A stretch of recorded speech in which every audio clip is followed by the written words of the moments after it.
मेरी जिंदगी जो मैंने खुद बनाई।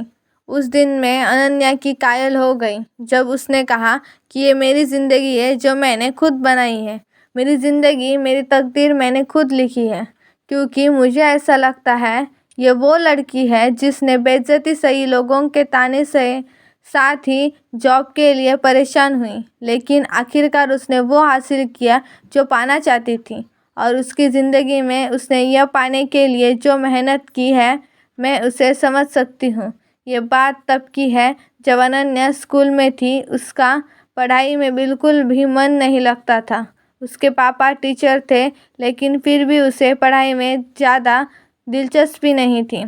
उसके दोस्त थे जिनसे हमेशा उसके नंबर कम आते थे और उसे बुरा लगता था कि मेरे नंबर कम आते हैं। अनन्या जिस स्कूल में थी वहाँ उसके पापा पहले टीचर रह चुके थे, इसलिए अनन्या को और भी बुरा लगता था, क्योंकि सारे टीचर कहते थे कि तुम्हारे पापा टीचर हैं और तुम एकदम दम गंधी क्लास में थी। कई बार उसे शर्मिंदा होना पड़ता था। अब अनन्या की ज़िंदगी का दूसरा पड़ाव शुरू होने वाला था।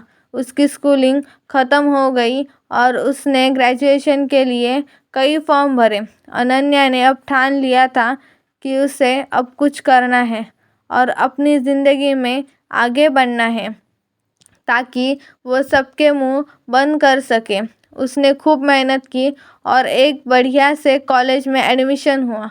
अनन्या के कुछ रिश्तेदार थे जो उसे बिल्कुल ही गंवार और पागल समझते थे। अनन्या के मुंह पर ही उसे गंवार और पागल कह दिया करते थे। अनन्या बहुत सीधी थी, वो बस हंसकर चली जाती थी। लेकिन धीरे धीरे वक्त बीतता गया और अनन्या ने ठान लिया कि अब उसे बाहर जाकर पढ़ाई करनी होगी, क्योंकि बिना बाहर गए इस शहर में कुछ भी नहीं होना। और वक्त बीतने लगा। अनन्या ने मेहनत तो खूब की थी और उसने अपनी आगे की पढ़ाई के लिए बाहर जाने का रास्ता निकाला और बाहर के एक कॉलेज के एंट्रेंस एग्ज़ाम क्लियर किया और फाइनल वो बाहर गई। लोगों ने फिर भी उसका मजाक उड़ाया कि बाहर जाकर क्या करेगी, पढ़ाई करके वापस घर आकर घर बैठेगी। लेकिन उन्हें शायद ये नहीं पता था कि अनन्या कुछ बहुत बड़ा करने वाली है। अनन्या को पढ़ाई करते वक्त ही कॉलेज में प्लेसमेंट मिला, लेकिन इससे पहले भी वो जॉब के लिए बहुत परेशान हुआ करती थी।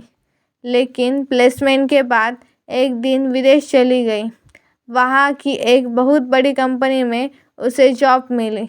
धीरे धीरे वो सोशल मीडिया पर एक्टिव होने लगी थी, इसलिए सभी जान गए कि वो कहाँ है और क्या कर रही है।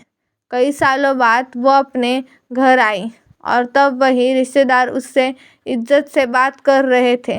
लेकिन यही की किस्मत अच्छी थी जो वहाँ पहुँच गई।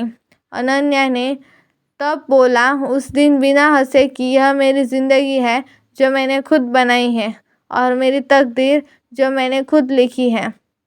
और वही टीचर और दोस्त जो अनन्या का मजाक बनाते थे, वो उसे फेसबुक और इंस्टाग्राम पर फ्रेंड रिक्वेस्ट भेज रहे थे, क्योंकि अब अनन्या ने खुद को प्रूव कर दिया था कि ज़रूरी नहीं है जो लोग पढ़ाई में कमज़ोर हैं वो कभी आगे नहीं बढ़ सकते। लेकिन अनन्या ने यह बात साबित कर दी थी कि अगर आप चाहें तो अपनी ज़िंदगी खुद बना सकते हैं, बस मन में लगन होनी चाहिए।